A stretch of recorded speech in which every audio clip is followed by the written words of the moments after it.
Hello, everyone. Welcome to the English Learning Podcast. I'm Hannah, your host, and I'm so excited you're here today because I've got a wonderful story to share with you. Listening to stories is a fun and easy way to practice English. Today's story is about a little boy named Leo and a mischievous puppy. So sit back, relax, and enjoy this tale. It was a bright and sunny morning in the town of Willowbrook. The sky was clear, the birds were chirping, and the smell of fresh bread floated through the air from the local bakery. Leo, a 10-year-old boy with bright eyes and a curious mind, was out in the park flying his favorite red kite. The kite danced in the wind, soaring higher and higher, and Leo laughed as he ran along, holding the string tightly. As he slowed down to catch his breath, he heard a strange sound coming from the bushes nearby. It was faint at first, but then it became clearer. Woof, woof, ruff. Intrigued, Leo stopped and looked toward the bushes. He tilted his head, listening closely.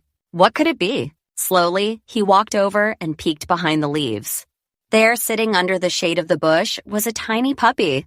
The puppy was adorable. It had floppy ears, a patch of black fur over one eye, and a tail that wagged so fast it looked like it might take off like a helicopter. Its big brown eyes looked up at Leo and it barked softly, as if to say hello. Leo crouched down and held out his hand. Hey there, little guy. Where did you come from? The puppy sniffed his hand and then gave it a playful lick. Leo noticed the puppy was wearing a bright green collar, but there was no tag to show its name or owner. You must be lost, Leo said, petting the puppy gently. Don't worry, I'll help you find your home. He decided to name the puppy Max and made it his mission to reunite Max with his owner. With Max wagging his tail happily by his side, Leo set off on an adventure through Willowbrook. Their first stop was the bakery. Leo thought that someone there might know who Max belonged to. The bakery was warm and smelled like heaven.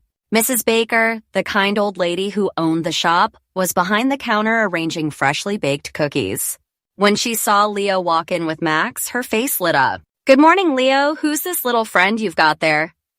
This is Max, Leo said. I found him near the park. Do you know who he belongs to?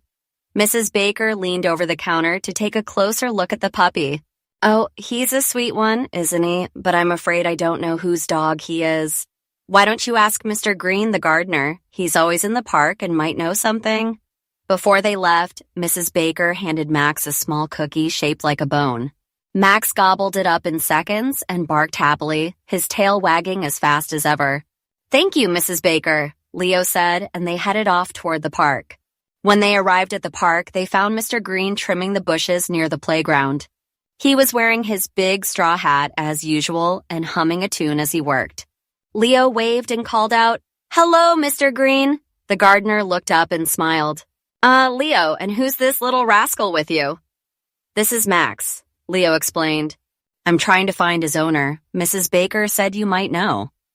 Mr. Green took off his gloves and crouched down to look at Max. The puppy sniffed him curiously and barked.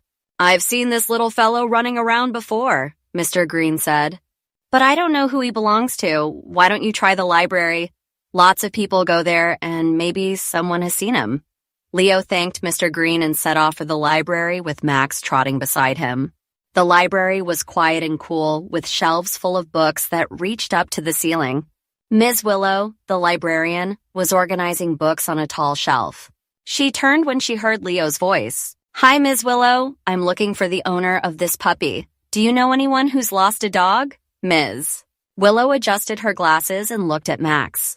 The puppy wagged his tail and sniffed the corner of the shelf. I think I've seen a poster about a missing dog, Ms. Willow said thoughtfully. She led Leo to the community board near the entrance, and there it was, a poster with a picture of Max. The poster said that Max belonged to Mrs. Carter, who lived in the yellow house at the end of Maple Street. Leo smiled with relief.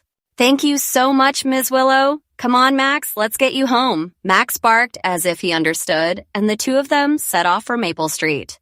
When they reached the yellow house, Leo noticed a white picket fence and a garden full of colorful flowers. He walked up to the front door and was about to knock when the door opened. A woman with silver hair and a worried expression stepped out. She was holding a red leash in her hand. Leo smiled and said, Excuse me, is this your puppy? The woman's face lit up. Max, oh Max, you're safe. She crouched down and hugged the puppy tightly. Max wagged his tail furiously and licked her face.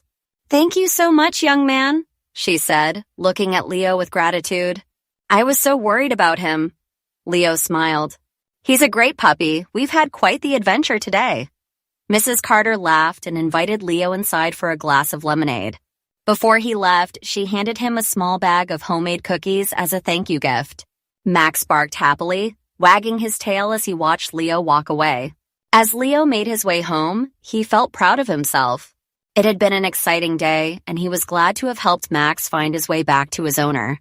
But just as he reached his front yard, he heard a familiar sound behind him. "Woof, woof!" Leo turned around and saw Max running toward him with Mrs. Carter following close behind. "Max insisted on coming to say goodbye properly," she said, laughing. Max jumped into Leo's arms and licked his face, his tail wagging like crazy. Leo laughed and hugged the puppy. "Goodbye, Max. Be a good boy."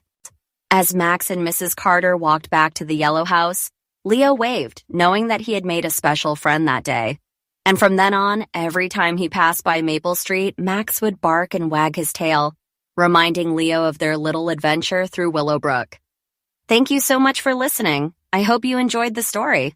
Listening to tales like this one is a great way to practice English, learn new words, and have fun at the same time.